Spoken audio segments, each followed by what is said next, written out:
El silencio dentro de la camioneta era más lacerante que cualquier grito. Las palabras de mi hijo, Ricardo, todavía resonaban en mis oídos. Si no vas a hacer lo que yo quiero, entonces quédate en la calle. Desaparece de aquí. Cuando la puerta se cerró de golpe y el auto aceleró, dejándome sola en la oscuridad de una carretera desolada, a mis 62 años, sin dinero, sin celular, supe que algo en mí había muerto para siempre. Lo que no imaginaba era que allí, en esa noche de desesperación cerca de Toluca, surgiría una mujer en una silla de ruedas. Me tomó de la mano y susurró: «Finja ser mi hija, querida. Su hijo y su nuera se van a arrepentir amargamente. Pero antes de continuar, asegúrese de ya estar suscrito al canal y escriba en los comentarios ¿desde qué parte de México o de Latinoamérica está viendo este video? Nos encanta saber hasta dónde llegan nuestras historias». Mi nombre es Isabel, y hasta esa noche yo me enorgullecía de haber criado un hijo brillante. Ricardo era un licenciado exitoso, casado con Cristina, una mujer hermosa y ambiciosa. Les había entregado todo lo que tenía, mi casa, mis ahorros, mi confianza, todo en nombre del amor. Cuando tuve el derrame cerebral leve hace 6 meses, me acogieron en su casa, pero cada día era una nueva humillación. Escuchaba a Cristina quejándose del trabajo extra, de los gastos de mis medicinas, del espacio que ocupaba en su lujoso departamento en Ciudad de México. Esa tarde habíamos salido para lo que Ricardo llamó un paseo especial. Condujimos durante horas.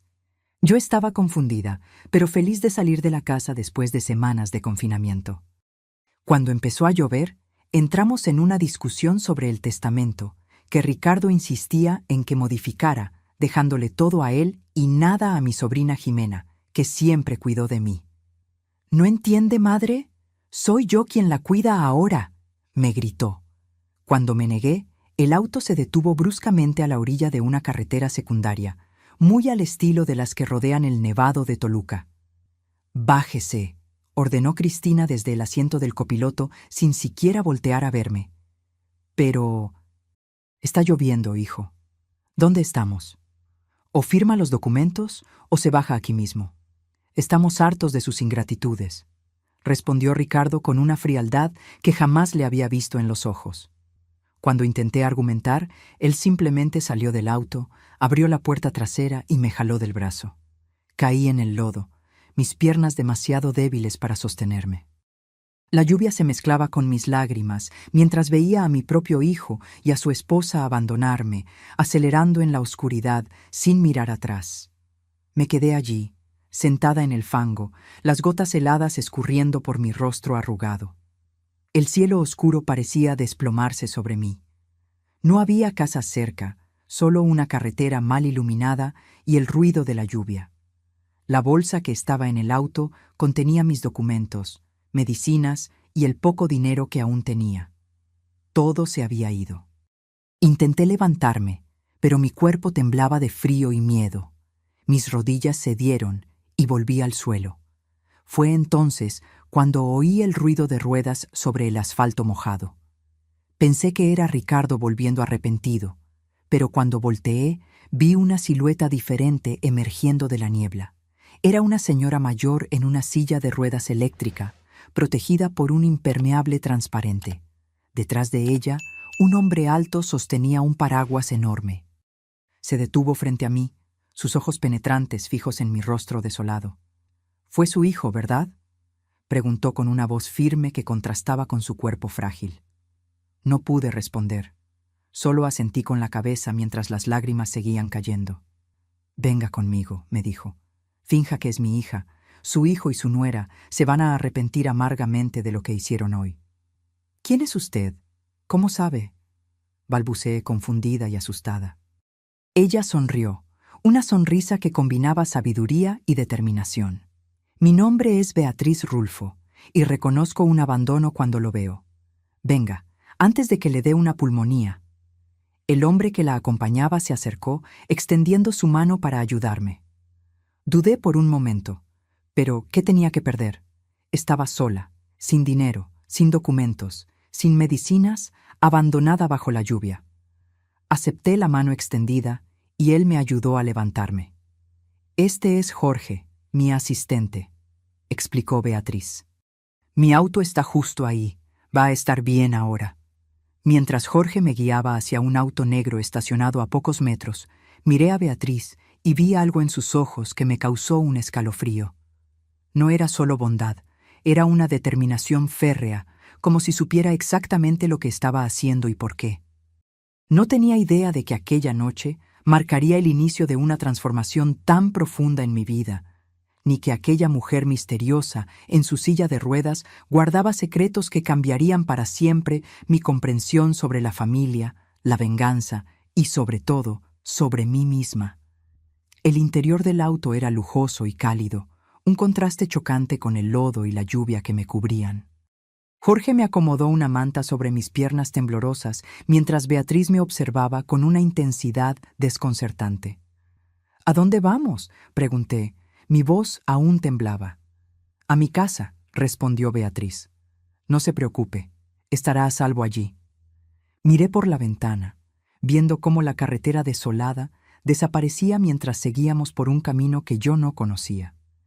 Era extraño cómo, en cuestión de minutos, mi vida había dado un giro tan radical. De repente, me di cuenta de que estaba en un auto con extraños, sin que nadie en el mundo supiera dónde estaba. ¿Por qué me está ayudando?, pregunté.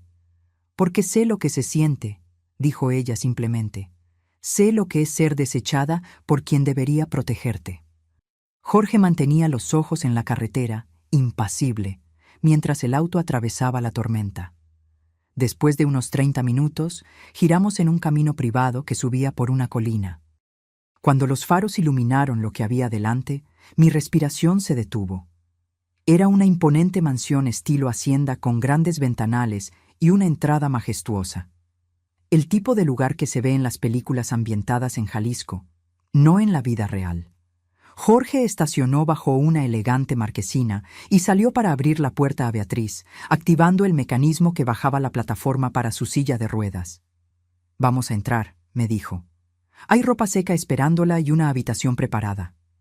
El interior de la mansión era aún más impresionante.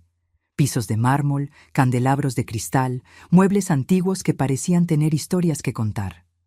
Una ama de llaves nos recibió en la puerta, sin mostrar sorpresa al verme empapada y confundida. «Carmen, esta es Isabel», anunció Beatriz. «Se quedará con nosotros un tiempo. Prepare un baño caliente y llévela al cuarto azul, por favor». Carmen asintió y me guió por una magnífica escalera. La seguí en silencio, todavía demasiado aturdida para hacer preguntas. La habitación era espaciosa y elegante, con una cama enorme y ventanas que daban a un jardín que apenas podía distinguir en la oscuridad. El baño caliente fue un bálsamo para mi cuerpo adolorido. Encontré un pijama de seda sobre la cama y batas suaves en el armario. Todo allí parecía haber sido preparado para recibirme, como si mi llegada fuera esperada. Esta sensación me causaba escalofríos. Cuando bajé de nuevo, encontré a Beatriz en la sala de estar, junto a la chimenea encendida. Su silla de ruedas estaba posicionada estratégicamente frente a las llamas, y ella observaba el fuego con una expresión pensativa. «Siéntese, Isabel», me dijo, indicando un sillón a su lado. «Carmen traerá té y algo de comer». Obedecí, sintiéndome todavía como en un sueño extraño. «¿Cómo sabe mi nombre?», pregunté, dándome cuenta de que nunca me había presentado. Beatriz sonrió. «Sé muchas cosas sobre usted. Su hijo Ricardo, su nuera Cristina, la casa que les dejó, el derrame que tuvo hace 6 meses. Incluso sé sobre su sobrina Jimena, a quien Ricardo quiere excluir del testamento». Me helé. «¿Cómo es posible?» «Tengo mis métodos», respondió ella vagamente. «Lo importante es que sé que usted no merece lo que hicieron, y créame, ellos van a pagar por esto». «No quiero venganza», murmuré, aunque una parte de mí no creía en mis propias palabras. «Solo quiero entender por qué mi propio hijo...» «El dinero y el poder cambian a la gente, Isabel», interrumpió Beatriz, «pero no siempre para bien. Ricardo y Cristina creen que pueden hacer lo que quieran sin consecuencias. Vamos a mostrarles que están equivocados». Carmen entró con una bandeja de té y galletas. Mientras servía, observé a Beatriz con más atención. A pesar de la silla de ruedas, había algo innegablemente poderoso en ella. Su cabello canoso estaba impecablemente arreglado, sus ropas eran elegantes, y sus manos, aunque arrugadas, ostentaban joyas discretas pero visiblemente caras. «¿Quién es usted realmente?», pregunté cuando Carmen salió. Beatriz tomó un sorbo de té antes de responder. «Soy alguien que aprendió que la justicia no siempre llega por los caminos convencionales, y mañana usted va a descubrir exactamente lo que eso significa». Aquella noche, acostada en la lujosa cama de esa misteriosa mansión, no pude dormir. La imagen de Ricardo abandonándome bajo la lluvia se mezclaba con el rostro enigmático de Beatriz y sus palabras inquietantes. Algo me decía que mi vida nunca más sería la misma. Y yo tenía razón. A la mañana siguiente me desperté desorientada. Por un momento pensé que estaba en casa, que toda la pesadilla de la noche anterior había sido solo un mal sueño. Pero la elegante y desconocida habitación a mi alrededor confirmaba la dura realidad. Mi hijo me había abandonado en una carretera desolada, y ahora estaba en la mansión de una extraña que parecía saber demasiado sobre mi vida. Encontré ropa nueva doblada sobre una silla, toda de mi talla, lo que solo aumentaba el misterio. Vestí un conjunto sencillo pero elegante y bajé las escaleras siguiendo el olor a café fresco. Beatriz estaba en el comedor, su silla de ruedas posicionada a la cabecera de una mesa larga y pulida.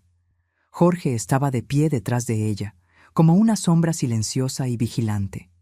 Cuando me vio, sonrió. «Buen día, Isabel. Espero que haya dormido bien». «Confieso que no mucho», respondí honestamente, sentándome en el lugar que ella me indicó. «Tengo muchas preguntas». «Y tendrá respuestas», me garantizó, mientras Carmen servía café y un desayuno completo. «Pero primero, necesitamos resolver asuntos más urgentes. Sus documentos, por ejemplo. Estaban en mi bolsa, en el auto de Ricardo». «Ya he provisto segundas copias», declaró ella casualmente, como si estuviera hablando del clima. «¿Cómo? Eso es imposible en tan poco tiempo».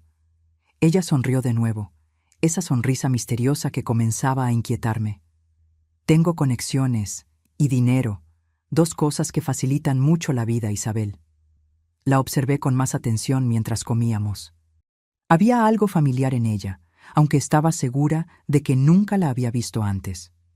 «Ricardo ya debe haber notado mi ausencia», comenté. «No se preocupe por eso. Él no va a buscarla». «¿Cómo puede estar tan segura?». Beatriz hizo un gesto a Jorge, quien inmediatamente tomó una tableta y me la entregó. En la pantalla había un mensaje de texto enviado desde mi número a Ricardo. «Hijo, conseguí un aventón con una amiga. Me quedaré con ella por un tiempo. Necesito pensar en todo. No me busques». «Pero yo no tengo celular. El mío estaba...». «En su bolsa, lo sé», completó Beatriz. «Ese texto fue enviado desde un nuevo número, registrado a su nombre, pero que Ricardo no conoce. Él va a pensar que usted cambió de teléfono». Me quedé boquiabierta con el nivel de planificación. ¿Por qué todo este esfuerzo? ¿Por qué le importa lo que me pasó? Beatriz dejó los cubiertos a un lado y me encaró con una intensidad que me hizo estremecer. «Porque Ricardo y Cristina no son las primeras personas en abandonar a alguien vulnerable por codicia.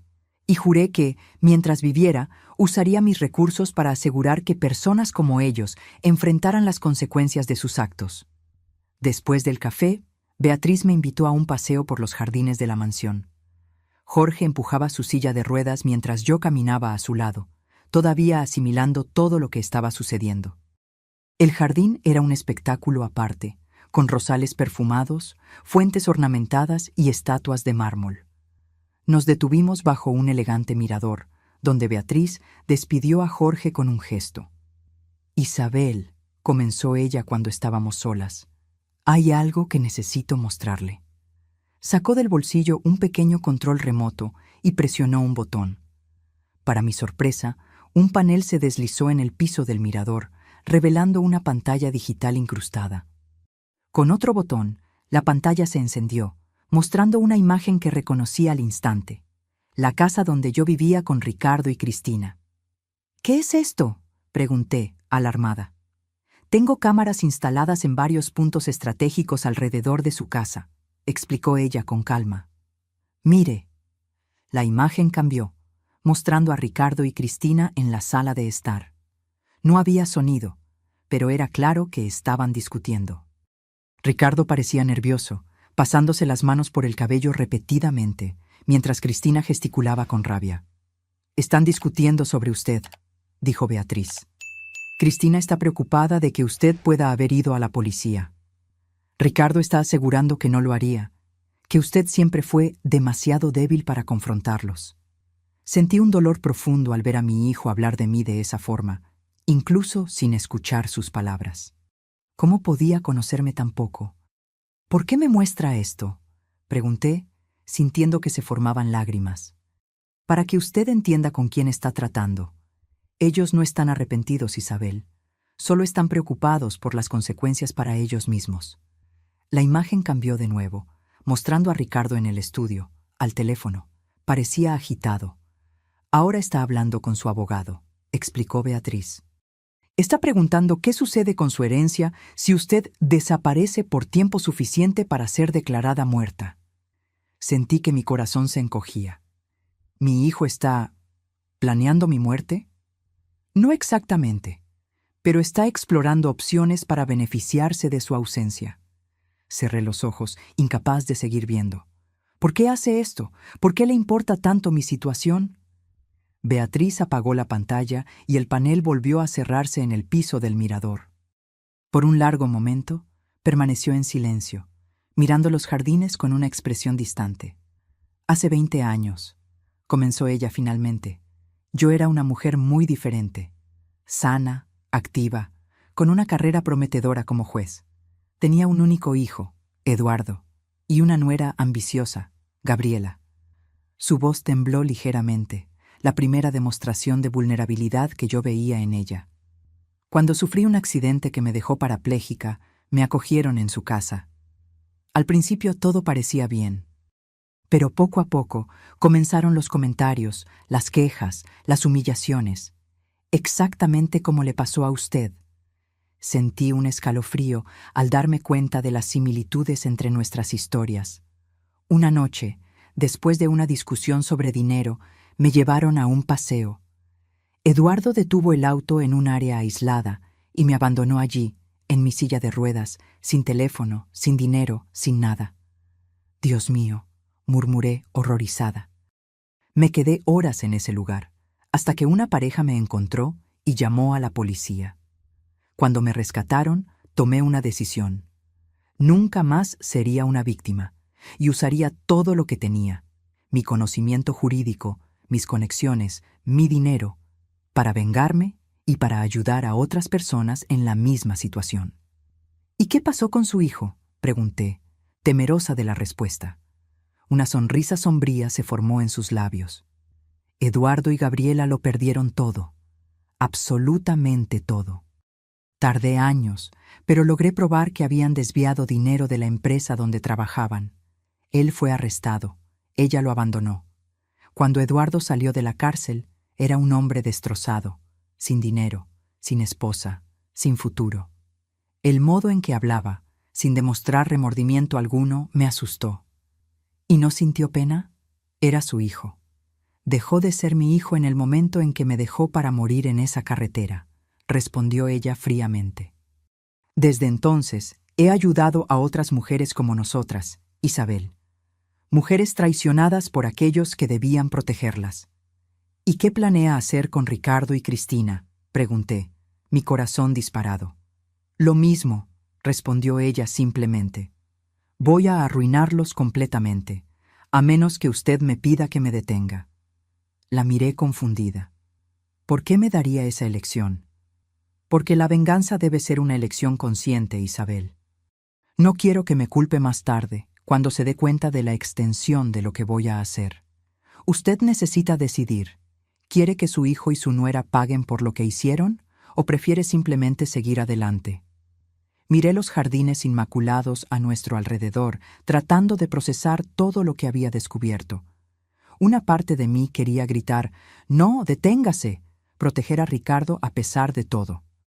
Pero otra parte, una parte que apenas reconocía en mí misma, quería verlo enfrentar las consecuencias de sus acciones. «Necesito tiempo para pensar», respondí finalmente. «Tiempo es algo que nos sobra», dijo Beatriz, maniobrando su silla de ruedas para volver a la mansión. «Pero recuerde, mientras usted piensa, ellos están planeando cómo deshacerse de usted permanentemente». La seguí de vuelta a la casa, sintiendo como si estuviera caminando en una cuerda floja entre el pasado y un futuro que apenas podía imaginar. En los días que siguieron, viví en un extraño limbo. La mansión de Beatriz era como un mundo aparte, protegido y aislado de la realidad. Me presentaron a los empleados, además de Carmen y Jorge. Había jardineros, guardias de seguridad y un equipo de personas que trabajaban en oficinas en el sótano, cuyas funciones exactas nunca estaban claras. Todas las mañanas, Beatriz me mostraba nuevas imágenes de la casa de Ricardo. Vi a mi hijo y a Cristina seguir con sus vidas normalmente, sin mostrar remordimiento, discutiendo cómo dividirían mis bienes en caso de que yo nunca más apareciera. El dolor que sentía al ver aquellas escenas era indescriptible. Pero Beatriz insistía en que yo necesitaba ver. «La verdad duele, pero la ilusión mata», decía ella. Una mañana particularmente fría, Beatriz me llevó a una parte de la mansión que yo aún no conocía. Era una especie de galería, con retratos en las paredes y objetos en vitrinas. Parecía un museo privado. «Estas son las otras mujeres que ayudé», explicó ella, mientras Jorge empujaba su silla lentamente por el pasillo. «Cada una tiene su historia, su dolor, su redención». Miré los retratos de mujeres de diferentes edades. Todas tenían una mirada que mezclaba dignidad y determinación. Bajo cada foto había una pequeña placa con un nombre y 2 fechas. «¿Qué significan esas fechas?», pregunté. «La primera es cuando fueron abandonadas. La segunda es cuando obtuvieron justicia». Al final del pasillo había un espacio vacío en la pared. «Este lugar está reservado para usted», dijo Beatriz con una sonrisa enigmática. Esa tarde recibí una visita inesperada. Una mujer de mediana edad, elegante y con un aire de autoridad, se presentó como Sofía Alcázar, abogada personal de Beatriz. Trajo una carpeta llena de documentos. «Señora Isabel», comenzó formalmente, «estoy aquí para discutir sus opciones legales». «¿Opciones legales?», repetí confundida. «Sí, Beatriz me pidió que preparara diferentes estrategias, dependiendo de lo que usted decida hacer en relación con su hijo y su nuera». Sofía abrió la carpeta y comenzó a explicarme, en términos claros pero técnicos, cómo podríamos proceder. Una opción era simplemente garantizar mi seguridad e independencia financiera, anulando cualquier poder que Ricardo tuviera sobre mis bienes. Otra opción, más agresiva, involucraba denunciarlo por abandono de persona vulnerable, lo que podría resultar en serias consecuencias legales. Y luego estaba la tercera opción, que Sofía presentó con una neutralidad profesional que contrastaba con la gravedad de lo que sugería. Podríamos arruinar a Ricardo y Cristina completamente, usando los recursos y conexiones de Beatriz para exponer fraudes que ellos ni siquiera sabían que estaban cometiendo. ¿Fraudes? ¿Qué fraudes?, pregunté, alarmada. «Aún ninguna», respondió Sofía con calma. «Pero podríamos crear evidencia convincente». «Eso sería ilegal», murmuré, horrorizada. «Técnicamente sí», admitió Sofía. «Pero Beatriz tiene maneras de garantizar que nada se vuelva contra usted. La elección es suya, señora Isabel. ¿Qué desea hacer?». Cuando Sofía se fue, me quedé sentada sola en la biblioteca por horas, contemplando qué hacer. Por la noche, Beatriz me encontró todavía allí, perdida en mis pensamientos. «¿Ya decidió?», preguntó ella, maniobrando su silla para quedar a mi lado. «¿Cómo puedo elegir entre proteger a mi hijo y protegerme a mí misma?», respondí, angustiada. «Él hizo esa elección cuando la dejó en esa carretera», recordó Beatriz, su voz firme pero no cruel. Ricardo eligió el dinero en lugar de usted. Es mi hijo, insistí, con lágrimas corriendo por mi rostro. A pesar de todo. Beatriz tomó mis manos entre las suyas. Y fue justamente por ser su hijo que la traición fue tan dolorosa. Isabel, usted no está eligiendo entre él y usted. Está eligiendo entre seguir siendo víctima o tomar las riendas de su vida nuevamente. ¿Y si elijo no hacer nada? ¿Si simplemente quiero irme, comenzar de nuevo en otro lugar? Entonces respetaré su decisión, dijo ella. Le proveeré un lugar para vivir, cómodo y seguro. Pero Ricardo y Cristina seguirán creyendo que pueden hacer lo que hicieron sin consecuencias, y harán lo mismo con otros. Aquella noche fue la más difícil desde que llegué a la mansión. Soñé con Ricardo de niño, su carita risueña cuando lo llevaba a la escuela, su primer diente caído, la graduación, la boda. ¿Cómo habíamos llegado a este punto? ¿Dónde me había equivocado? A la mañana siguiente, tomé mi decisión. Encontré a Beatriz en el jardín, admirando las rosas que comenzaban a florecer con la primavera que se acercaba. Quiero que sepan lo que hicieron, dije, mi voz más firme de lo que jamás había estado. Quiero que sientan el peso de sus acciones. Pero no quiero destruirlos completamente. Beatriz me estudió por un momento, como evaluando mi resolución. ¿Estás segura? La clemencia puede ser interpretada como debilidad. No es clemencia, corregí. Es elección, mi elección. Quiero que Ricardo y Cristina pierdan lo que más valoran, dinero, estatus, pero quiero darles la oportunidad de reconstruir sus vidas como mejores personas, la oportunidad que ellos no me dieron. Una sonrisa lenta se formó en el rostro de Beatriz. Usted es más fuerte de lo que imagina, Isabel, y más sabia de lo que yo era cuando estuve en su lugar.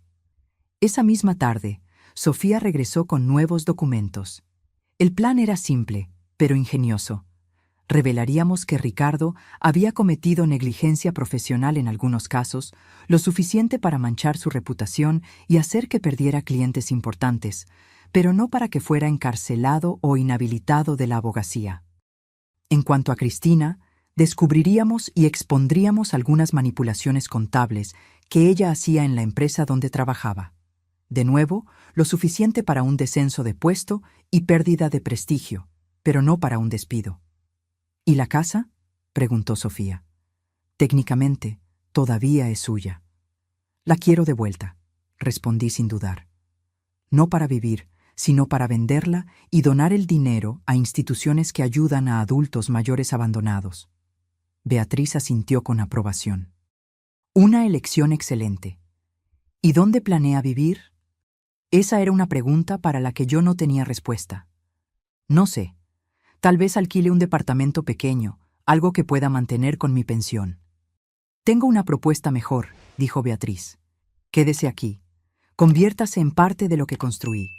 Ayúdeme a encontrar y asistir a otras mujeres como nosotras. Miré a mi alrededor, a la imponente mansión, a los jardines meticulosamente cuidados, al imperio que Beatriz había construido a partir de su propio dolor. Era tentador, pero aterrador. ¿Por qué yo? Apenas me conoce. Conozco lo suficiente, respondió ella. Vi cómo reaccionó cuando enfrentó la traición. Vi la compasión en sus ojos incluso cuando hablaba de castigar a su hijo. Usted tiene el equilibrio que a mí me falta, Isabel. Yo tiendo a ir demasiado lejos. Tal vez usted pueda enseñarme a encontrar un término medio. La propuesta me tomó por sorpresa. Necesito pensarlo. Naturalmente, asintió ella. Pero mientras piensa, hay algo que quiero mostrarle. Algo que tal vez ayude en su decisión. Beatriz me llevó a una sala que yo aún no conocía, en el segundo piso de la mansión. Era un espacio amplio, con varias mesas y computadoras, donde algunas personas trabajaban concentradas. En las paredes había pantallas que mostraban imágenes de diferentes lugares, residencias, oficinas, calles. Este es nuestro centro de operaciones, explicó ella. Desde aquí monitoreamos los casos que asumimos. En una de las pantallas reconocí la casa de Ricardo. En otra vi su despacho de abogados. Una tercera mostraba la empresa donde Cristina trabajaba. Comenzamos a implementar el plan esta mañana, dijo Beatriz. El primer paso fue enviar un correo electrónico anónimo al jefe de Cristina, sugiriendo que verifique ciertas discrepancias en las cuentas que ella gestiona. Observé, fascinada y horrorizada al mismo tiempo, mientras Beatriz me mostraba cómo el plan sería ejecutado en los próximos días. Era como asistir a una obra de teatro donde yo conocía el final, pero no los detalles de cómo llegaríamos allí. Y ahora, dijo ella, guiándome hacia una mesa separada, vamos a preparar su reaparición. ¿Mi reaparición? Sí, cuando todo esté en marcha, usted regresará, no como la madre frágil y dependiente que ellos abandonaron, sino como una mujer independiente y segura de sí misma. Esto es crucial para la última fase del plan. ¿Qué es? La confrontación, respondió Beatriz, sus ojos brillando. El momento en que usted los mirará a los ojos y ellos sabrán que perdieron. La mansión de Beatriz se convirtió en mi hogar en los meses siguientes. Aprendí a moverme en ella como si siempre hubiera vivido allí, descubriendo sus secretos y entendiendo su propósito mayor. Cada habitación, cada objeto parecía tener una historia que contar. Historias de mujeres como yo, que habían sido abandonadas y luego rescatadas. Sofía, la abogada, se convirtió en una presencia constante. Me orientaba sobre cuestiones legales y me ayudaba a entender cada etapa del plan que estaba siendo ejecutado meticulosamente. El centro de operaciones era como un hormiguero, con personas trabajando día y noche, monitoreando a Ricardo y Cristina, recolectando información, plantando pequeñas semillas de caos en sus vidas. El secreto, explicó Beatriz una tarde, es nunca parecer que hay un plan. Cada golpe debe parecer coincidencia, mala suerte o consecuencia natural de sus propias acciones. Y así fue. Primero, pequeños contratiempos comenzaron a afectar a Ricardo en el trabajo. Un correo importante que nunca llegó. Un cliente que canceló inexplicablemente. Un archivo que desapareció del sistema. Nada catastrófico, solo lo suficiente para dejarlo nervioso, irritable. En cuanto a Cristina, las discrepancias en sus cuentas fueron discretamente señaladas a su supervisor. No eran fraudes reales. Beatriz se aseguró de que nadie fuera falsamente acusado de un crimen, sino inconsistencias menores que sugerían incompetencia, no deshonestidad. ¿Por qué no simplemente revelar que me abandonaron?, pregunté cierta vez. ¿Eso no sería suficiente para arruinar sus reputaciones? Sería su palabra contra la de ellos, explicó Sofía. Desafortunadamente, nuestra sociedad todavía tiende a desacreditar a las personas mayores, especialmente a las mujeres. Ricardo probablemente alegaría que usted está confundida, exagerando o incluso inventando por resentimiento. Es más efectivo atacar lo que ellos realmente valoran: éxito profesional, dinero, estatus. Observé a través de las cámaras cómo la vida de mi hijo y mi nuera comenzaba a desmoronarse lentamente. Las discusiones entre ellos se volvían más frecuentes y amargas. Ricardo culpaba a Cristina por gastar demasiado. Ella lo acusaba a él de ser incompetente. Ya no tenían tiempo para cenas sofisticadas o fiestas con amigos. La preocupación financiera comenzó a corroer su relación. Una noche, vi a Ricardo bebiendo solo en la sala, mirando una foto antigua. Una foto nuestra, de cuando él era niño. Por un momento, sentí que mi corazón se encogía. Ese seguía siendo mi hijo, por mucho que me hubiera lastimado. Me pregunté si estaba yendo demasiado lejos. Las dudas son normales, dijo Beatriz, notando mi vacilación. Pero recuerde, no estamos destruyendo a Ricardo. Le estamos dando la oportunidad de redescubrir sus valores. Mientras tanto, mi propia transformación continuaba. Sofía había recuperado mis documentos y cuentas bancarias. Ahora tenía acceso a los recursos que Ricardo intentó quitarme. Además, Beatriz insistió en que consultara a médicos especialistas para tratar adecuadamente las secuelas de mi derrame cerebral. Ha sido descuidada por demasiado tiempo, dijo ella. Con el tratamiento adecuado, fisioterapia y medicación correcta, mi movilidad y energía mejoraron significativamente. También comencé a trabajar con una psicóloga, la doctora Camila, para procesar todo lo que había sucedido. El abandono, la rabia, la culpa que todavía sentía por estar castigando a mi hijo. La verdadera cura llega cuando usted entiende que no se está vengando, dijo la doctora Camila durante una de nuestras sesiones. Está restableciendo el equilibrio. 3 meses pasaron así, con Ricardo y Cristina, enfrentando cada vez más dificultades profesionales y financieras, mientras yo me fortalecía física y emocionalmente. Entonces llegó el día que Beatriz había planeado desde el principio, el día de la confrontación. ¿Está lista?, preguntó ella cuando entré en el comedor esa mañana. Respiré hondo. Creo que sí. No es necesario estar segura, dijo ella gentilmente. El miedo es natural. Pero recuerde, usted ya no es la mujer que ellos abandonaron en esa carretera. El plan era simple. Ricardo y Cristina habían puesto la casa en venta, mi casa, que yo les había dado, para cubrir las deudas crecientes. Sofía había arreglado para que yo apareciera como potencial compradora, acompañada por Beatriz. Jorge nos llevó en un auto diferente, más discreto que la limusina habitual de Beatriz. Durante todo el trayecto, intenté calmar mi corazón acelerado. Volvería a ver a mi hijo después de meses, pero en circunstancias que él jamás podría imaginar. Llegamos puntualmente a la hora marcada. La casa, que yo conocía tan bien, parecía diferente ahora, más fría, menos cuidada. Jorge ayudó a Beatriz con la silla de ruedas mientras yo esperaba, usando gafas de sol y un elegante sombrero que ocultaba parcialmente mi rostro. La corredora de bienes raíces nos recibió en la puerta. «Señora Rulfo», saludó a Beatriz. «¿Y esta debe ser su amiga, señora...?» «Isabel», respondí simplemente. «Solo Isabel». Entramos. La casa estaba organizada para la visita, pero noté pequeñas señales de declive. Un sofá desgastado, paredes que necesitaban pintura nueva, objetos de valor que habían desaparecido, probablemente vendidos. «¿Están los propietarios?», preguntó Beatriz a la corredora. «Sí, el licenciado y la señora Almeida están en casa. Pidieron estar presentes durante las visitas».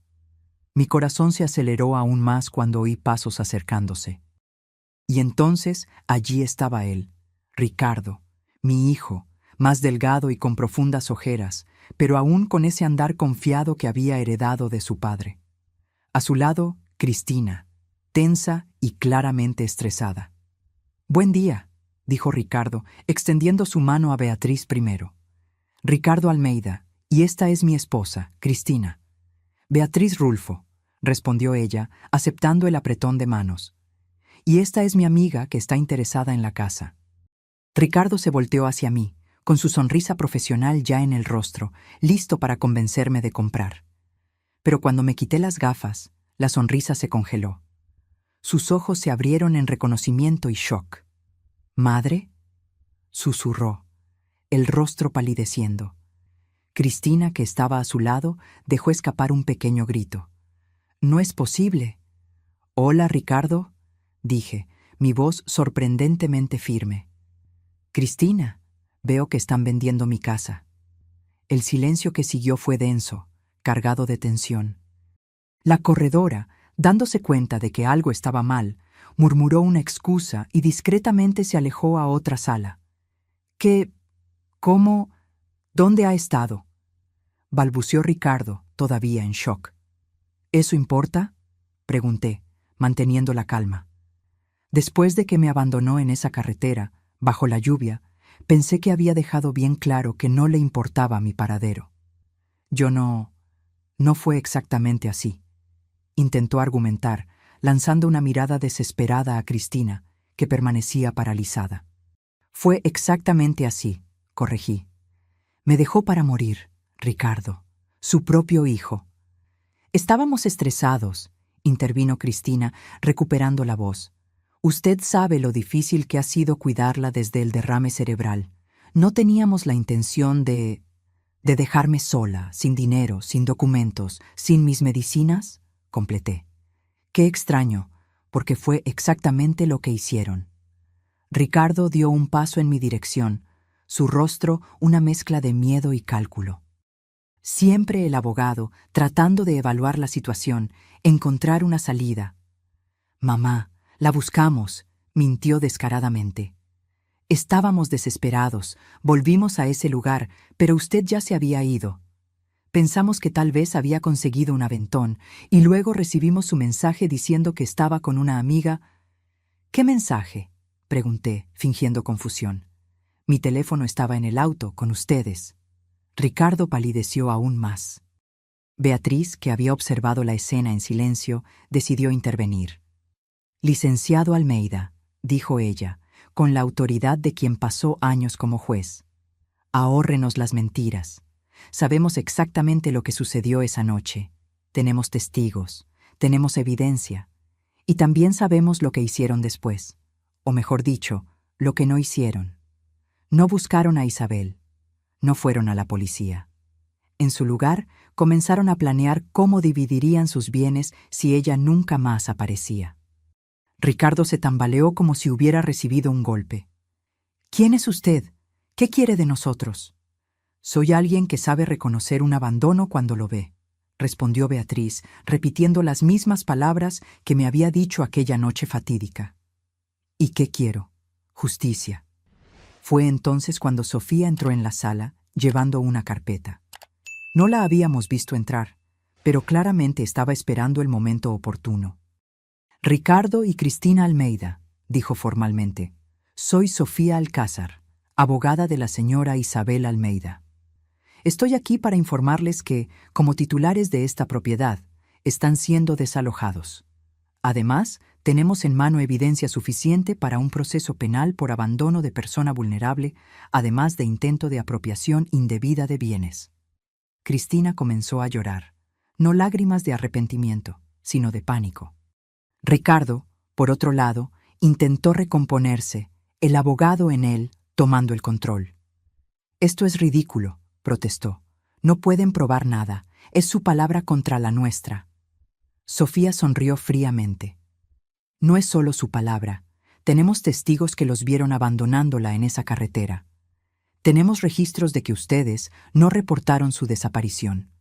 Tenemos correos electrónicos y mensajes intercambiados entre ustedes discutiendo cómo se beneficiarían si ella nunca más aparecía. ¿Quiere que continúe? Ricardo se desplomó en una silla, derrotado. Cristina seguía llorando, ahora murmurando acusaciones contra él. Dijiste que nadie lo sabría. Prometiste que sería simple.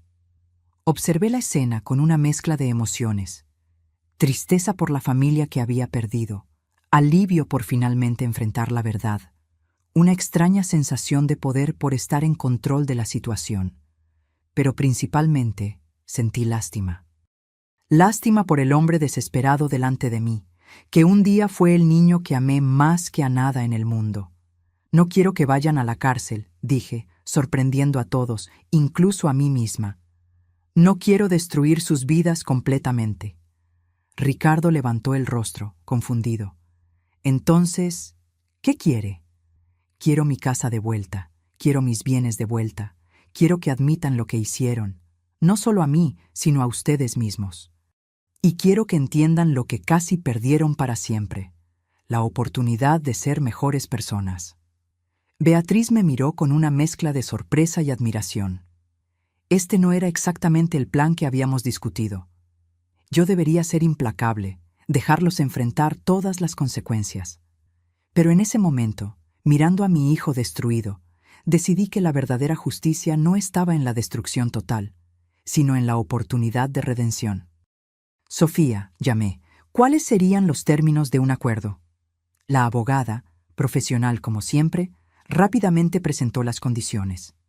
Ricardo y Cristina tendrían una semana para dejar la casa. Devolverían todos mis bienes y documentos. Firmarían una confesión detallando el abandono que quedaría guardada como garantía. Si alguna vez intentaran algo contra mí de nuevo, el documento sería usado. Y a cambio, concluyó Sofía, la señora Isabel no presentará una denuncia penal contra ustedes. Había más, por supuesto, consecuencias financieras, restricciones, pero lo esencial era que ellos tendrían la oportunidad de reconstruir sus vidas, aunque desde cero y con el recuerdo constante de lo que habían hecho. Ricardo y Cristina, acorralados y sin opciones, estuvieron de acuerdo con todo. Mientras Sofía se encargaba de los detalles, Beatriz me condujo fuera de la casa, al jardín donde tantas veces me había sentado a leer, observar pájaros, soñar con un futuro que creía que incluiría a mi hijo siempre a mi lado. Los perdonó, dijo Beatriz, no como crítica, sino con curiosidad. ¿Por qué? Miré el cielo claro de esa tarde. Porque la diferencia entre ellos y nosotras reside precisamente en eso, en la capacidad de mostrar misericordia cuando tenemos el poder de destruir. Beatriz se quedó en silencio por un momento, contemplando mis palabras. Tal vez tenga razón, dijo finalmente. Cuando Eduardo me abandonó, no le di ninguna oportunidad. Tal vez debería haber hecho diferente. Por primera vez desde que la conocí, vi vulnerabilidad genuina en los ojos de Beatriz. Nunca es demasiado tarde, dije suavemente. Si quiere buscarlo. Murió hace 2 años, interrumpió ella, su voz baja. Solo, en un hospital público. Me enteré solo después del funeral. Puse mi mano sobre la suya. Lo siento. Yo también, respondió ella, y me di cuenta de que se refería no solo a la muerte de su hijo, sino a todo lo que había sucedido entre ellos, a todas las oportunidades perdidas. Cuando Sofía terminó con Ricardo y Cristina, regresamos a la mansión en silencio, cada una perdida en sus propios pensamientos. Yo había confrontado a mi hijo y obtenido justicia, pero no de la forma que inicialmente imaginé. En lugar de la amarga satisfacción de la venganza, sentí algo más profundo y duradero: paz. ¿Y ahora?, preguntó Beatriz cuando llegamos. Ahora, respondí, comenzamos la próxima fase. La casa que recuperé de Ricardo y Cristina ya no era un hogar para mí. Estaba llena de recuerdos, algunos buenos, otros demasiado dolorosos. Decidí venderla, como planeado originalmente, y usar el dinero para crear una fundación dedicada a ayudar a adultos mayores víctimas de abandono familiar. La Fundación Aurora, le sugerí a Beatriz, en honor al amanecer que vi cuando dejé la oscuridad del abandono atrás. A ella le encantó la idea. Será un brazo más público de lo que hacemos aquí, dijo ella. Un complemento perfecto. En los meses que siguieron, me sumergí de lleno en el trabajo de la fundación, con la ayuda inestimable de Sofía y del equipo de Beatriz. Descubrí habilidades que no sabía que poseía. Para organización, para hablar en público, para conectarme con otras personas que habían pasado por experiencias similares. La Fundación Aurora creció rápidamente, atrayendo donaciones y voluntarios. Creamos programas de apoyo psicológico, asistencia legal y reintegración social. Cada nuevo rostro que llegaba a nosotros me recordaba donde yo misma había estado solo 1 año antes, perdida, desesperada, sin creer que pudiera haber un nuevo comienzo. En cuanto a Ricardo y Cristina, mantuvimos la distancia, pero no los perdimos de vista. A través de las discretas redes de vigilancia de Beatriz, supe que se habían mudado a una ciudad más pequeña, donde Ricardo trabajaba en un modesto despacho de abogados y Cristina daba clases de contabilidad. Vivían de forma sencilla, luchando por reconstruir sus vidas. No sentía alegría por sus dificultades, solo la esperanza de que estuvieran aprendiendo algo valioso. Una tarde, aproximadamente 1 año después de la confrontación, recibí una carta. El sobre era simple, la dirección escrita a mano, la caligrafía de Ricardo, que yo reconocería en cualquier lugar. Dudé antes de abrirla, temiendo lo que pudiera contener. Beatriz, que estaba conmigo en la sala, notó mi aprensión. ¿Quiere que me vaya?, ofreció. No, respondí. Prefiero no estar sola para esto. Abrí el sobre con dedos temblorosos y comencé a leer. Madre, no sé si leerá esta carta, y no la culparía si decide tirarla sin abrir. No merezco su perdón ni su atención. Pero necesito decir algunas cosas, aunque sea solo para el papel. Lo que hice con usted fue imperdonable. No hay justificación, aunque pasé meses intentando inventar una para sentirme mejor. La verdad es que fui consumido por la codicia, por el egoísmo, y traicioné el amor más puro e incondicional que he recibido en la vida, el suyo. Desde aquel día en la casa, Cristina y yo hemos vivido con el peso de lo que hicimos. Nuestro matrimonio terminó hace 3 meses. No por el dinero o el estatus que perdimos, sino porque finalmente nos vimos el uno al otro por lo que realmente somos. Estoy intentando ser una mejor persona. Trabajo como abogado pro bono 3 días a la semana, ayudando a personas que no pueden pagar por representación legal. No es mucho, y ciertamente no borra lo que hice, pero es un comienzo. Vi en internet sobre la Fundación Aurora. Parece algo maravilloso, exactamente lo que usted siempre quiso hacer. Estoy orgulloso de usted, aunque no tengo derecho a sentirlo. No estoy pidiendo volver a su vida. Sé que ese puente fue quemado por mis propias manos. Solo quería que supiera que sus palabras ese día, sobre darme la oportunidad de ser una mejor persona, significaron algo. Estoy intentando honrar esa oportunidad. Con amor, aunque no merezca usar esa palabra, Ricardo. Cuando terminé de leer, las lágrimas corrían libremente por mi rostro. Beatriz extendió la mano y tomó la mía, en un gesto silencioso de apoyo. ¿Va a responder?, preguntó ella finalmente. No sé, admití. Parte de mí quiere creer que realmente cambió. Otra parte teme que sea solo otra manipulación. Podemos verificar, ofreció Beatriz. Averiguar si lo que dice sobre el trabajo voluntario es verdad. Pensé por un momento. Sí, vamos a verificar, pero aunque sea verdad, no estoy lista para tenerlo de vuelta en mi vida. Todavía no. Beatriz asintió, comprensiva. El tiempo cura, pero deja cicatrices. Algunas relaciones nunca vuelven a ser lo que eran, y tal vez ni deberían. Sus palabras resonaron en mí. A lo largo de ese año, nuestra propia relación se había profundizado de maneras que yo no esperaba. Beatriz, con toda su dureza y determinación, se había convertido no solo en mi mentora, sino en mi amiga más cercana. Compartíamos no solo una misión, sino una comprensión mutua que venía de haber atravesado el mismo valle de sombras. Mientras la Fundación Aurora crecía, también crecía mi papel en la organización mayor de Beatriz. Me convertí en una especie de contrapunto para ella. Donde ella veía venganza, yo buscaba redención. Donde ella aplicaba fuerza, yo intentaba compasión. Juntas, formábamos un equilibrio que beneficiaba a todas las mujeres que ayudábamos. Y eran muchas. Cada mes, nuevas historias llegaban a nosotras, esposas abandonadas después de décadas de matrimonio, madres mayores dejadas en hospitales, abuelas desalojadas de sus propias casas por nietos codiciosos. Cada historia era única, cada mujer tenía su propio dolor, pero el patrón era dolorosamente familiar.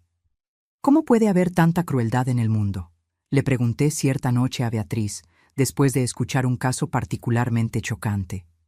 No es crueldad, necesariamente, respondió ella, pensativa. Es indiferencia. Las personas se obsesionan tanto con sus propios deseos y necesidades que simplemente dejan de ver a los demás como seres humanos completos. Especialmente a los adultos mayores. Es como si nos volviéramos invisibles después de cierta edad.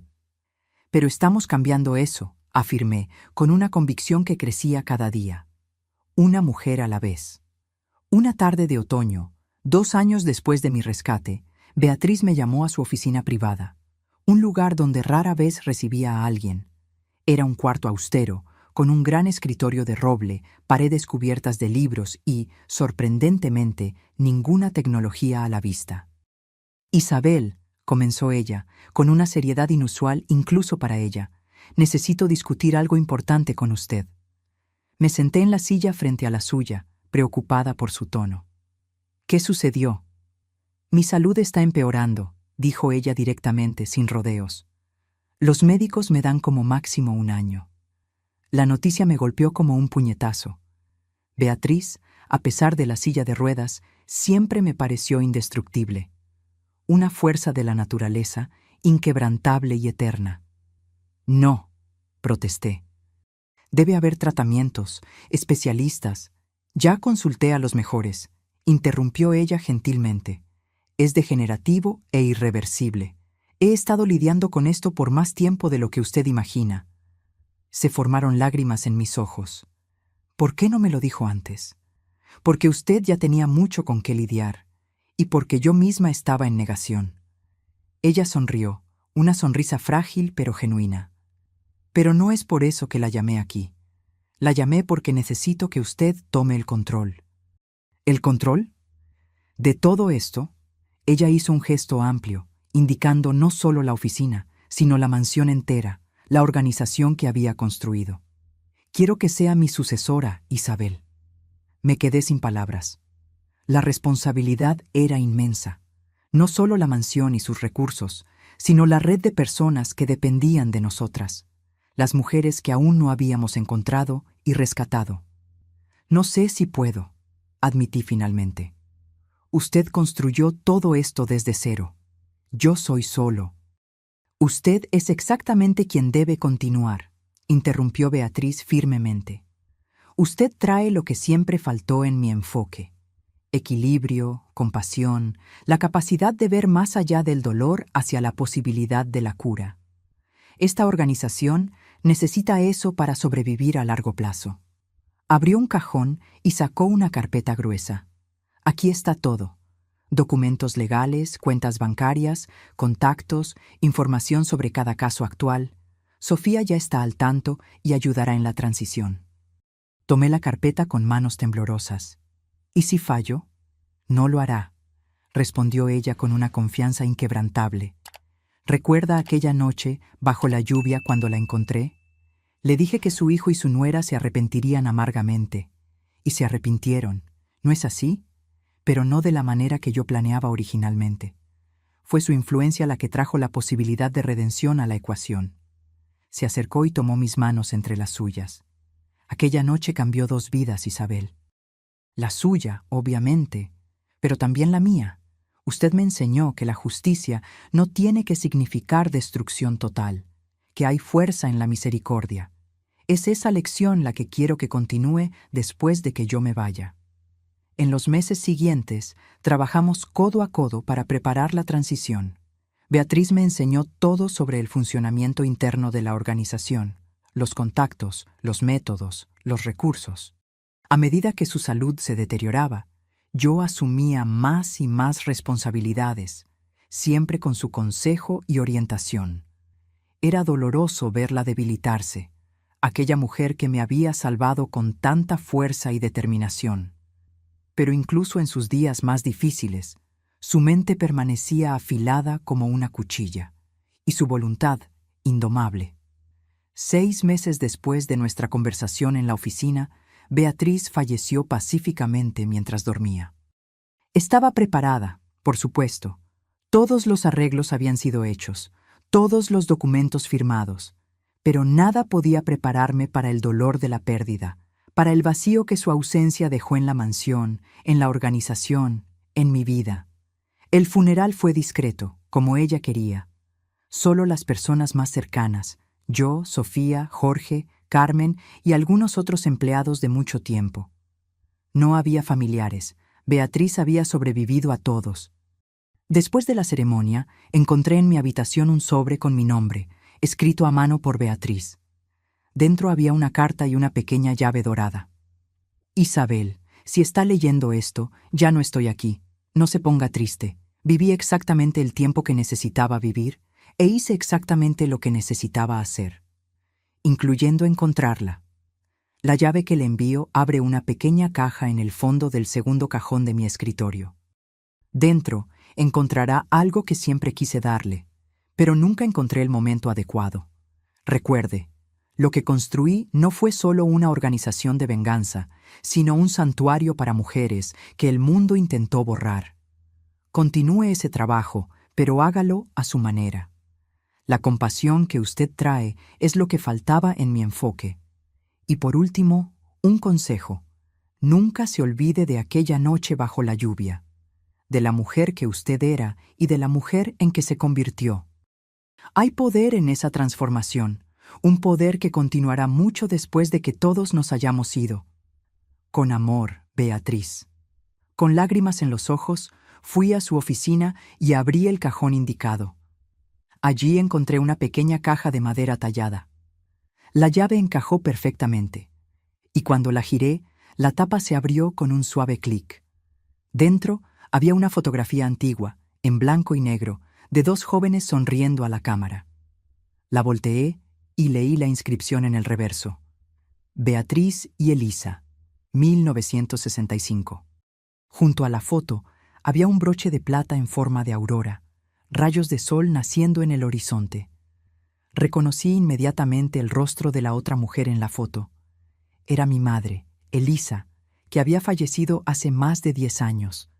Beatriz la había conocido. Habían sido amigas. De repente, todo tuvo sentido. Beatriz no me había encontrado por casualidad aquella noche.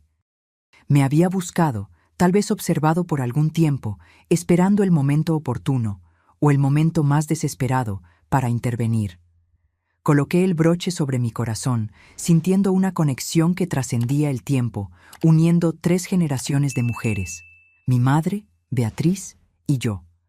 Cada una de nosotras había enfrentado el abandono a su manera, y ahora era mi turno de transformar ese dolor en propósito, esa pérdida en legado. Aquella noche, sola en la oficina que ahora era mía, hice una promesa. A Beatriz, a mi madre, a todas las mujeres que todavía estaban allá afuera, esperando ser encontradas.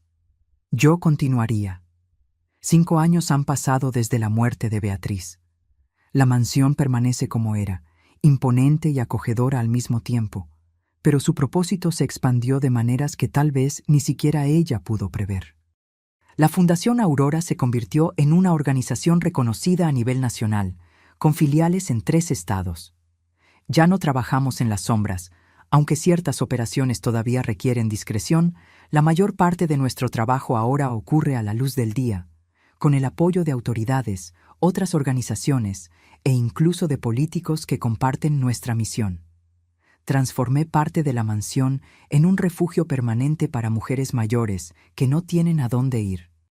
Las habitaciones que antes estaban vacías ahora están llenas de vida, de historias, de mujeres que encontraron no solo refugio, sino una nueva familia. Carmen, ahora de 70 y tantos años, es prácticamente la abuela de todas. Jorge sigue con nosotros, aunque su responsabilidad ha cambiado. En lugar de solo chofer y guardaespaldas, ahora coordina nuestro equipo de seguridad, entrenando a jóvenes para ayudar en el rescate y protección de nuestras protegidas. Sofía se convirtió en mi socia más cercana en la administración de la fundación. Su experiencia legal sigue siendo invaluable, especialmente ahora que nuestro trabajo es más público. Juntas, logramos aprobar leyes estatales que aumentan la protección a los adultos mayores y criminalizan con mayor severidad el abandono. En cuanto a Ricardo, mantuvimos un contacto mínimo a lo largo de los años. Verificamos que realmente trabajaba como abogado voluntario, ayudando a personas sin recursos. Eventualmente respondí a su carta, una respuesta breve, pero honesta, diciendo que aunque no podía olvidar lo que había sucedido, reconocía sus esfuerzos por cambiar. Establecimos una tregua cautelosa, con raras llamadas telefónicas en fechas especiales y ocasionales actualizaciones por correo electrónico. Nunca más se casó después de Cristina. Se dedica integralmente al trabajo social y, por lo que sé, vive una vida modesta, pero digna. En las pocas veces en que nos encontramos, siempre hay una incomodidad palpable entre nosotros.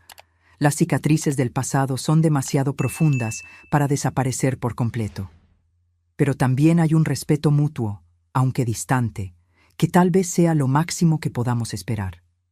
En una mañana de primavera, 5 años después de la partida de Beatriz, recibí una visita inesperada.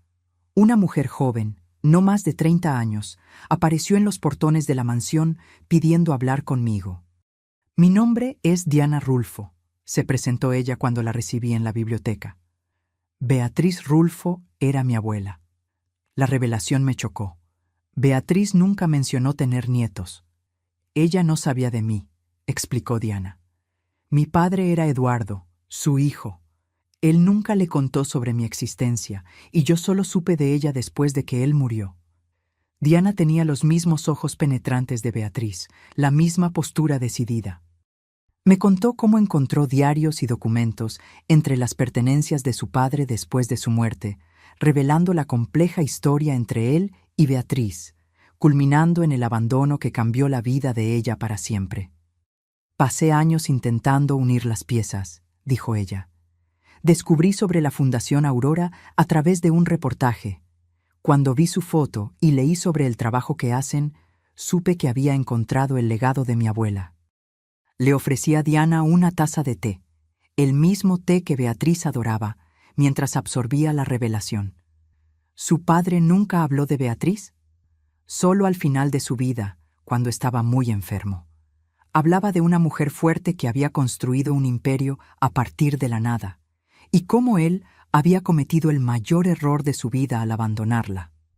Diana hizo una pausa, mirando por la ventana hacia los jardines. Murió con remordimiento, pero también con una extraña paz, como si supiera que su madre había encontrado un propósito mayor. Lo encontró, confirmé, y también ayudó a muchas otras personas a encontrar el suyo. Diana sonrió tímidamente. Es por eso que estoy aquí. Quiero conocer el trabajo que ella hacía, que usted sigue haciendo. Quiero ser parte de esto, si me lo permite. Soy trabajadora social, trabajo con adultos mayores desde hace 5 años. Miré a la joven frente a mí, la sangre de Beatriz, la continuación de su linaje que ella nunca supo que existía. Había algo poético en aquello, una justicia cósmica que cerraba un ciclo. Beatriz había perdido un hijo, pero ahora su nieta regresaba, como si el universo estuviera intentando equilibrar las cosas. Creo que Beatriz se pondría muy feliz de saber que usted existe, dije, sintiendo lágrimas en los ojos. Y más feliz aún de saber que quiere continuar su trabajo. En los meses siguientes, Diana se convirtió en parte integral de la Fundación Aurora. Su entrenamiento como trabajadora social trajo una nueva perspectiva a nuestros programas. Tenía la determinación de Beatriz, pero también una sensibilidad que probablemente venía de sus propias experiencias. Crecer con un padre marcado por el remordimiento, buscando redención. En una tarde tranquila, llevé a Diana a la oficina privada de Beatriz, que yo había mantenido intacta como una especie de memorial. Le mostré la fotografía de su abuela con mi madre y el broche en forma de aurora. Nuestras vidas se entrelazaron de maneras que no podíamos imaginar, expliqué. Su abuela me salvó aquella noche lluviosa, pero de cierta forma, yo también la salvé, dándole la oportunidad de repensar su concepto de justicia, de abrir espacio para la posibilidad de redención. Diana sostuvo el broche con reverencia. Es extraño pensar que nunca la conocí, pero siento como si siempre hubiera sabido quién era. Ella sigue viva a través del trabajo que hacemos, respondí. Y ahora, a través de usted también.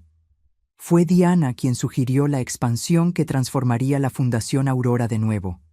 ¿Y si ayudáramos no solo a las víctimas?, propuso ella, sino que también trabajáramos con los agresores, programas de concientización, terapia familiar, mediación. La idea me tomó por sorpresa. ¿Quiere ayudar a personas como su padre? ¿Como Ricardo? Quiero evitar que otras personas se conviertan en ellos, aclaró. La prevención es tan importante como el rescate. Imagine si alguien hubiera intervenido antes de que su hijo la abandonara en esa carretera. La propuesta de Diana era audaz, pero tenía sentido. Era el siguiente paso lógico. No solo recoger los pedazos después de que la tragedia ocurriera, sino trabajar para evitar que las familias se rompieran en primer lugar. Era algo que jamás se le habría ocurrido a Beatriz, con su visión más binaria de víctimas y agresores, pero que se alineaba perfectamente con mi propio viaje de comprensión y perdón. Creamos la Iniciativa Recomienzo, un brazo de la Fundación Aurora enfocado en familias en crisis, ofreciendo asesoramiento, mediación y apoyo antes de que ocurriera el abandono. Invitamos a psicólogos, trabajadores sociales y especialistas en derecho familiar. Y en un movimiento que sorprendió a todos, invité a Ricardo a participar como consultor.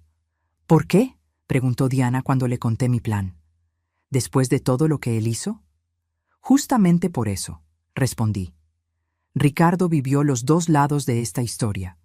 Fue el hijo que abandonó a su madre, pero también es alguien que pasó por el proceso doloroso de reconocer su error e intentar repararlo.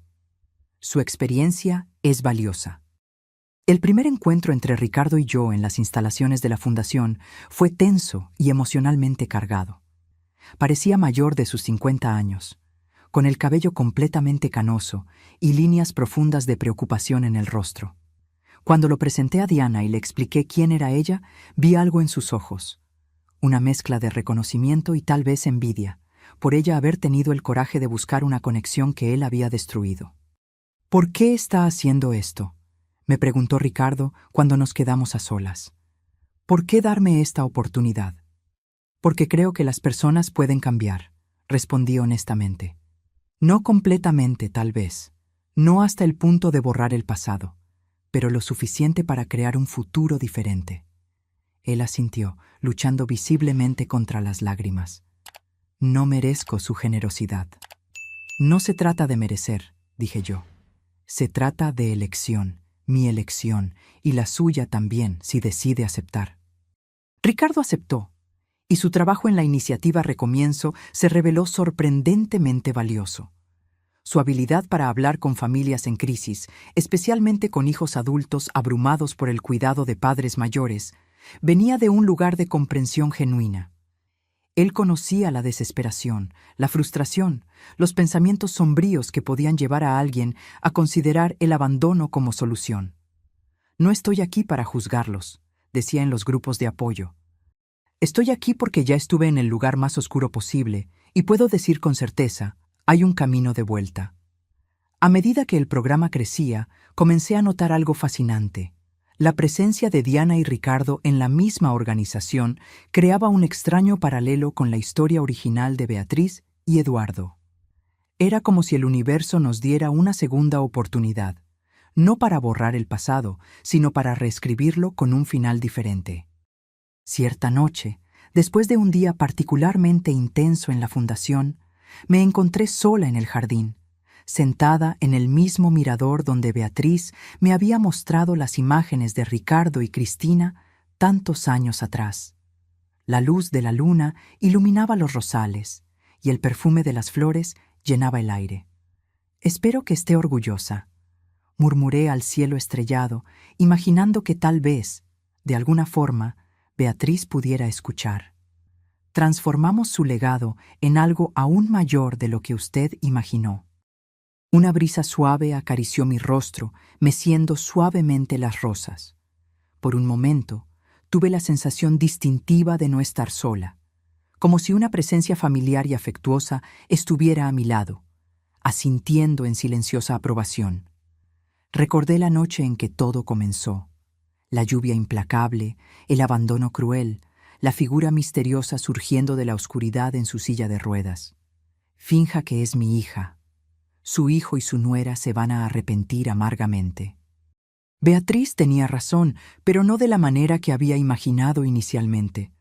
El arrepentimiento vino, pero también la posibilidad de redención, para Ricardo, para Diana, para mí misma. Y tal vez, de alguna forma, incluso para Beatriz, a través del trabajo que continuábamos. A mis 67 años, ya no era la mujer frágil y asustada que había sido dejada en esa carretera.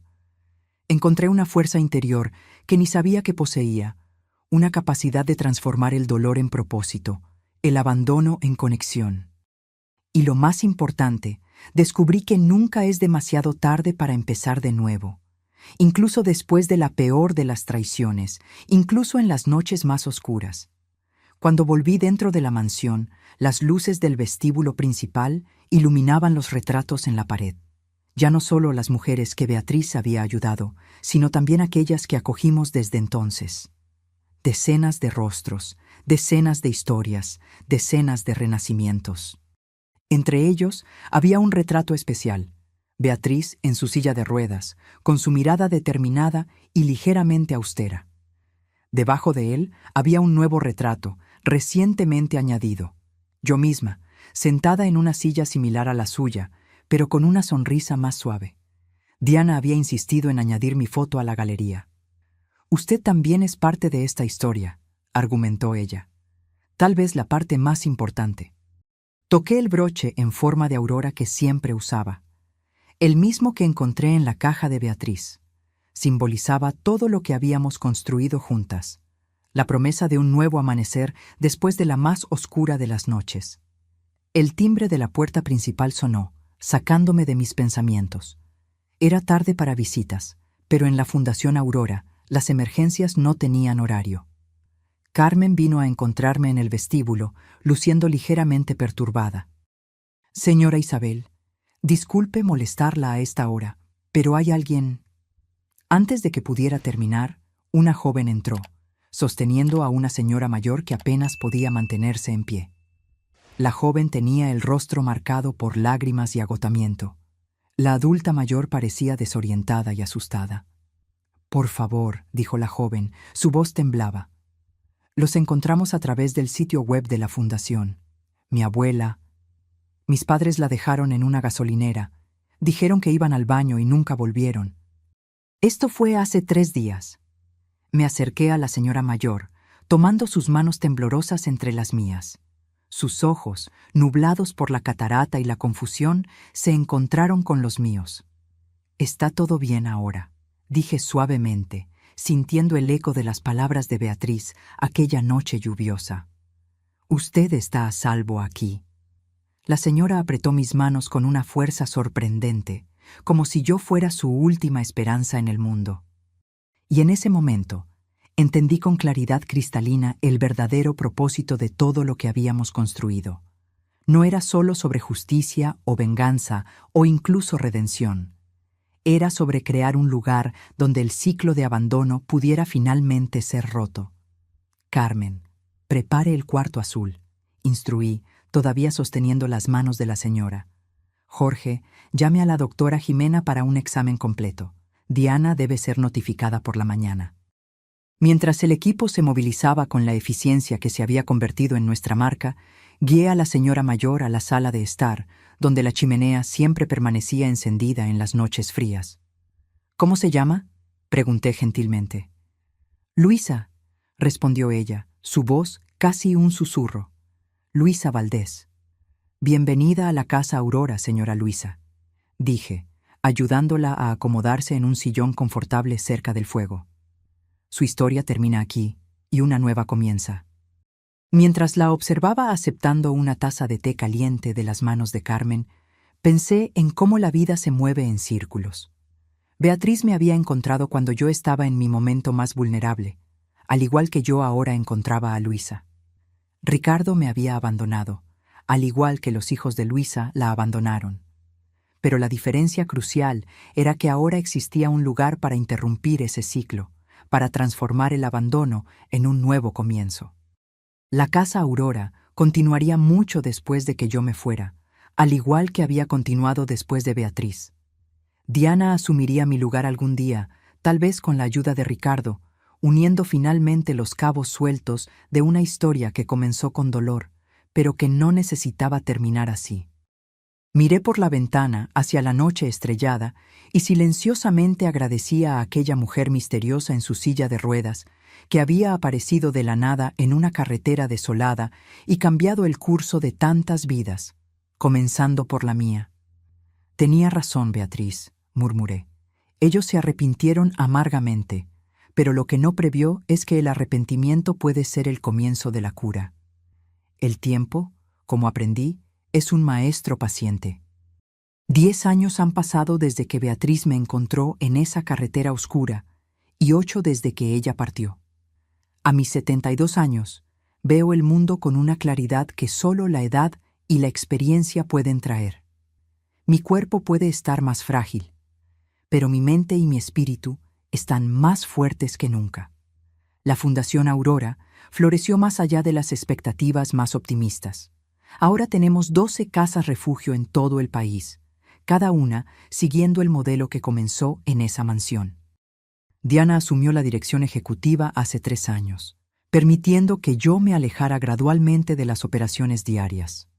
Su matrimonio con un médico dedicado trajo a la mansión al primer niño en décadas, la pequeña Beatriz, una niña de ojos vivos y espíritu indomable, como su bisabuela. Ricardo, a sus 60 años, se convirtió en un pilar de la iniciativa Recomienzo. Su transformación fue completa, de hijo ingrato a defensor incansable de los derechos de los adultos mayores. Nunca volvimos a tener la relación cercana de antes, pero encontramos una nueva forma de conexión a través del trabajo compartido. En una tarde de otoño, mientras observaba las hojas doradas cayendo en el jardín, Sofía vino a encontrarme con una expresión grave. «Isabel», comenzó ella, «tengo noticias sobre Cristina». El nombre todavía evocaba una punzada de incomodidad, incluso después de tantos años. Después del divorcio de Ricardo, Cristina había desaparecido de nuestras vidas. Por lo que sabíamos, se había mudado a otro estado y había comenzado de nuevo por completo. «¿Qué sucedió?», pregunté, notando la seriedad en el rostro de Sofía.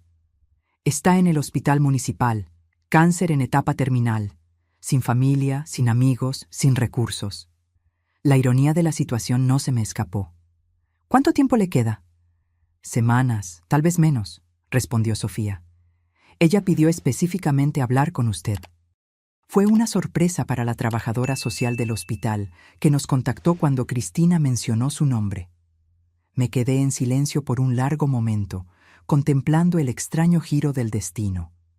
La mujer que había conspirado para abandonarme ahora estaba, ella misma, abandonada en sus momentos finales. «¿Va a verla?», preguntó Sofía. «Sí», respondí sin dudar. «Agende para mañana, por favor».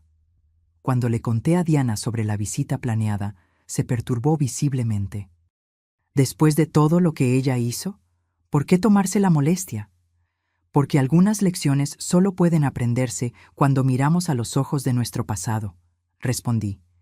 Y porque nadie merece morir solo, ni siquiera Cristina. Al día siguiente, Jorge me llevó al hospital. La habitación de Cristina era pequeña e impersonal, con solo el equipo médico básico y una ventana que daba a un muro de ladrillos. Cuando entré, apenas la reconocí.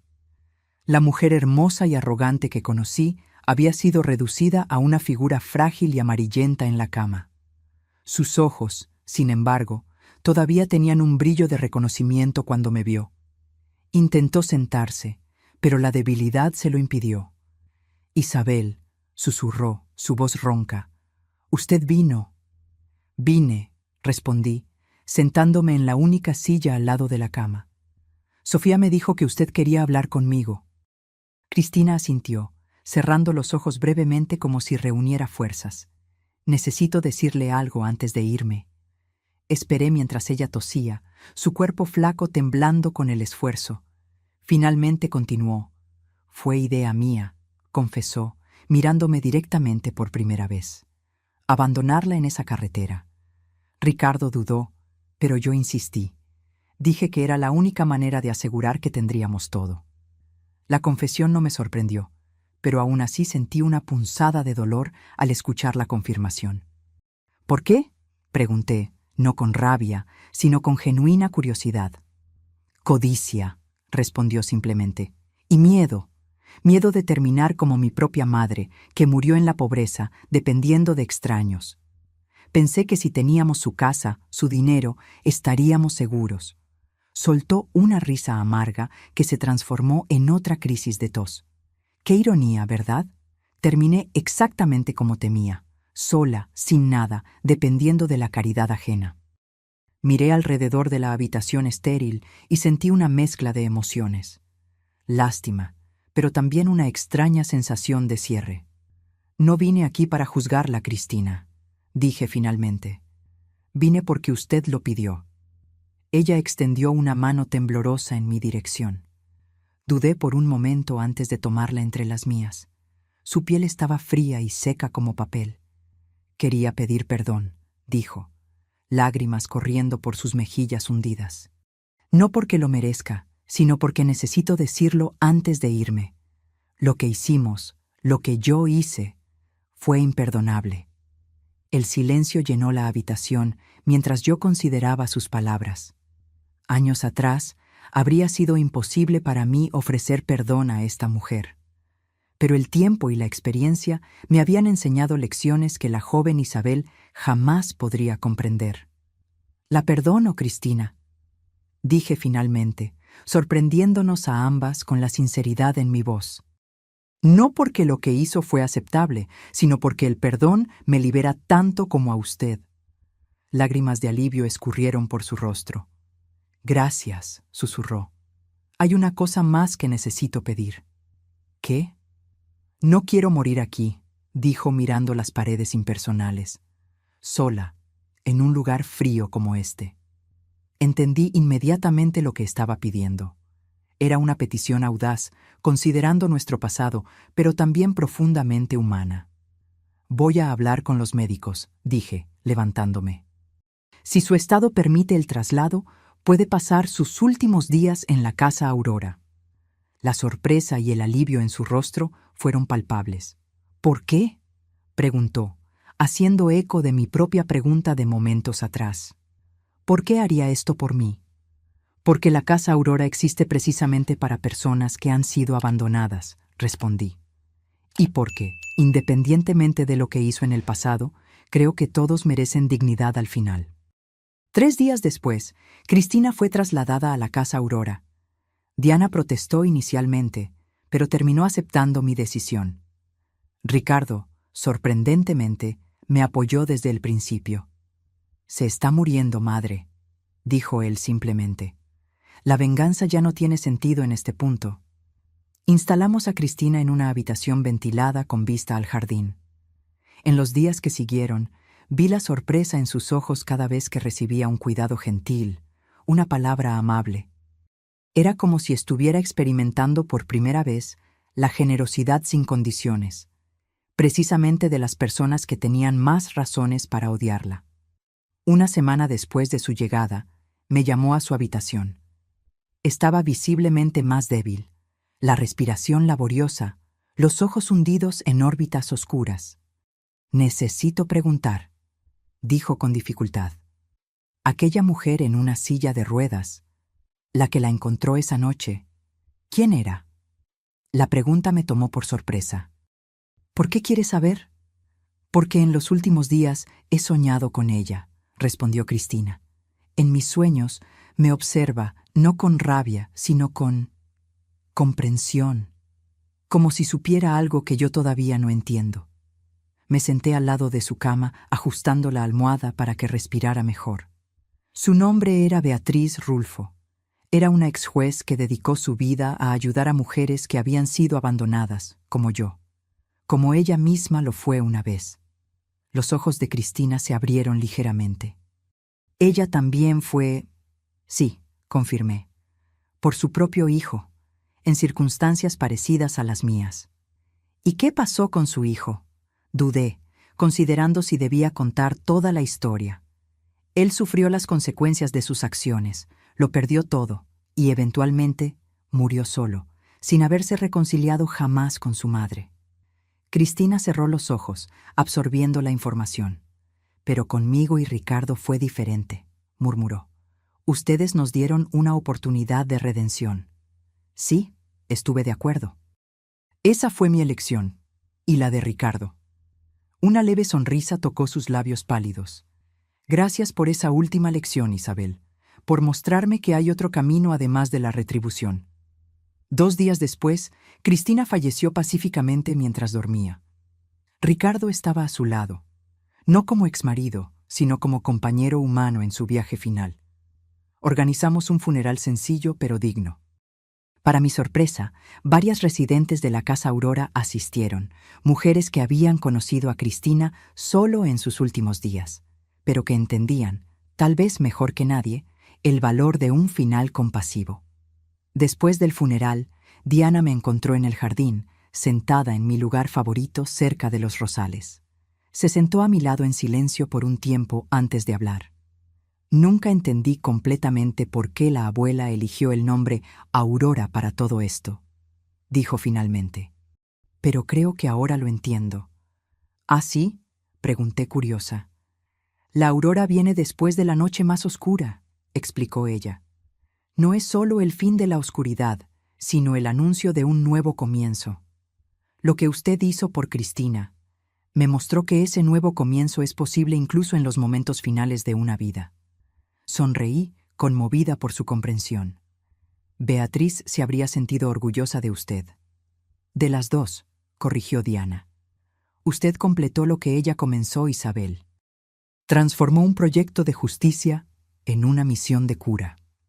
Aquella noche, sola en mi habitación, reflexioné sobre el extraño camino que la vida había trazado para mí. 10 años antes, yo era una mujer rota, abandonada al borde de una carretera oscura, sin esperanza ni futuro. Ahora, era la matriarca de una verdadera familia, no de sangre, sino de propósito compartido. Tomé el broche en forma de aurora, que nunca dejaba a mi lado, y lo sostuve contra la luz. Los rayos dorados parecían pulsar con vida propia, como si contuvieran la esencia de todas las historias que se entrelazaron en esa mansión a lo largo de los años. Beatriz, Eduardo, Ricardo, Cristina, Diana, yo misma, y tantas otras mujeres que habían encontrado su camino hacia nosotras. El abandono, me di cuenta, no tenía que ser el final de la historia.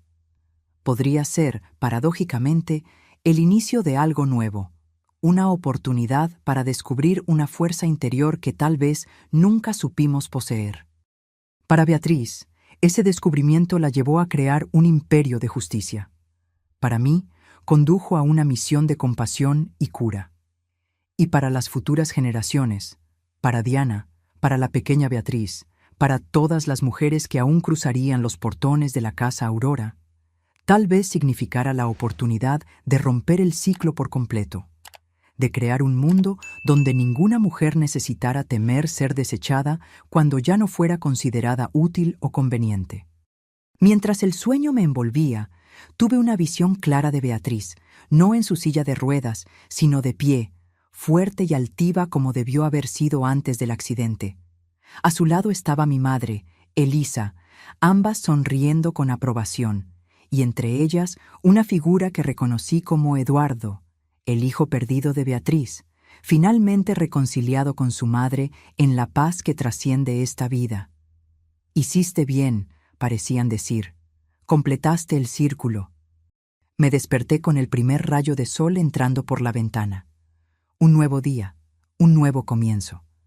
La aurora había llegado de nuevo, como siempre llegaba, disipando las sombras de la noche.